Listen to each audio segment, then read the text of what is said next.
I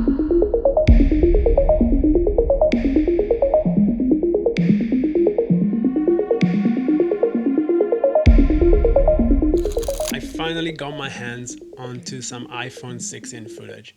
Thanks to my friend Zach who let me use his phone for a couple of minutes.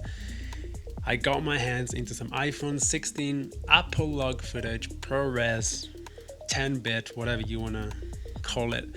And this footage, it blew my mind. I actually didn't expect it to be this good. My iPhone that I have here, that I've been using for the last couple of years, is the iPhone 13 mini, and I love the size of this thing. But let's just say the videos are not that great. And shooting on Apple log 10-bit ProRes, it was something insane, to be honest. Being a phone, I had zero expectation on it, and being a cinematographer, filmmaker, I really didn't consider this at all. But now, honestly, well, the iPhone 16 actually is not out in Indonesia yet, unfortunately, but once it comes out, I will get one for sure. So let's get straight into this DaVinci Resolve tutorial on how to create a film look in DaVinci Resolve using iPhone 16 Apple log ProRes 10-bit. That's a mouthful. So we got this sequence all shot in Apple log. So as always, we jump right into our color page and we create 4 nodes. For this specific color grading tutorial, I want to keep it as simple as possible because I know you guys, if you're watching this tutorial, if you want to color grade Apple log and make it look like film, not many of you are probably professional filmmakers, or if you are, you're not going to use this for some crazy project. So because it's iPhone footage, I would keep it as simple as possible so that the footage just doesn't start to fall apart. So 4 nodes is all we need. And also, this is my experience. I think this is the right way to do it for my style and my look and the way that I like to color grade. You might have a different look and style, so definitely try and keep that in mind. So let's move on to the first node and the last node. These are the first that we're going to start with.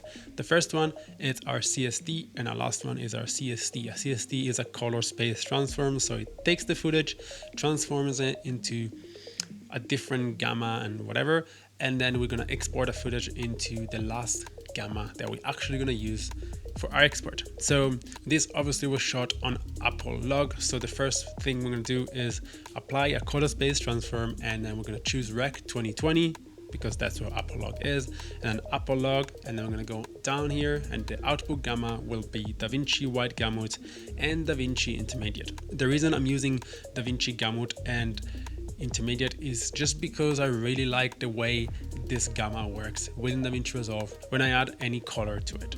So once this is done, we're going to go to the last node, which is another color space transform. We're going to take DaVinci Wide Gamut and Intermediate and output this into Rec 709 Gamma 2.4, which is what most devices and platform uses. So once this is done, we got 2 more nodes. And to make this as simple as possible, we're going to use the first one being a primary nodes where we adjust all of our exposure. We're going to adjust any color, we're going to adjust any, lift, any shadows, any highlights, any midtones. This is our primary node. And the second, or should I say, the third actually, is our film look creator. This new tool from DaVinci Resolve that they released probably about a year ago, I think now, I don't actually remember. It's incredible to create film looks, easy, quick, and it's pretty much already set up.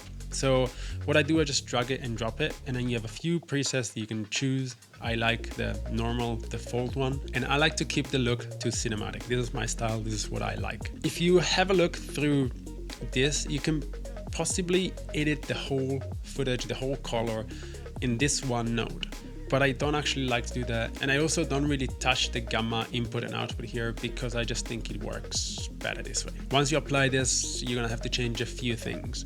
I don't like to adjust any exposure or color in here. So all I'm gonna adjust is the halation, the grain. The halation I find that sometimes is a little bit too much, so I reduce the spread and I just adjust it until I find something that I like. Obviously different scenes are different, so for this specific scene this is probably good, but for the next one we probably gonna have to change it. Then I like to add a little bit of glow just so it makes a bit more of a softer image, and then after this is done I like to adjust the grain. Now the grain, it's really up to you.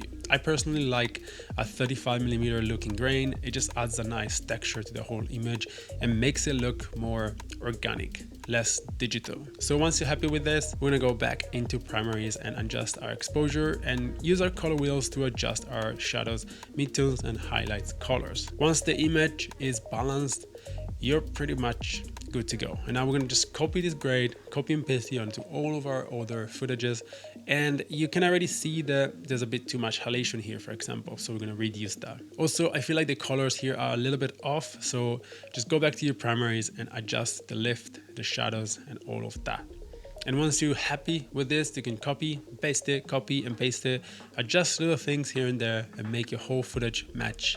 And that's pretty much it. Now, this is the whole grade that I want to explain you guys. Super simple, super easy to get a film look using Apple Log.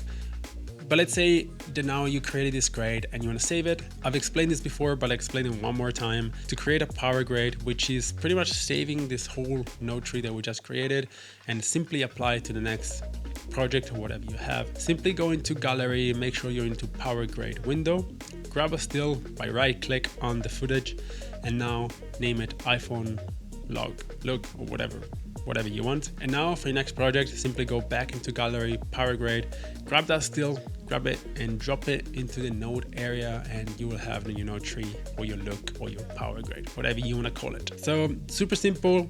I prefer this way rather than create a lot, just because it's a bit more flexible and you can adjust parameters a lot easier. So I hope you guys like this video. If you did so, leave a like, subscribe, all those things, and I'll see you guys in the next one. See ya.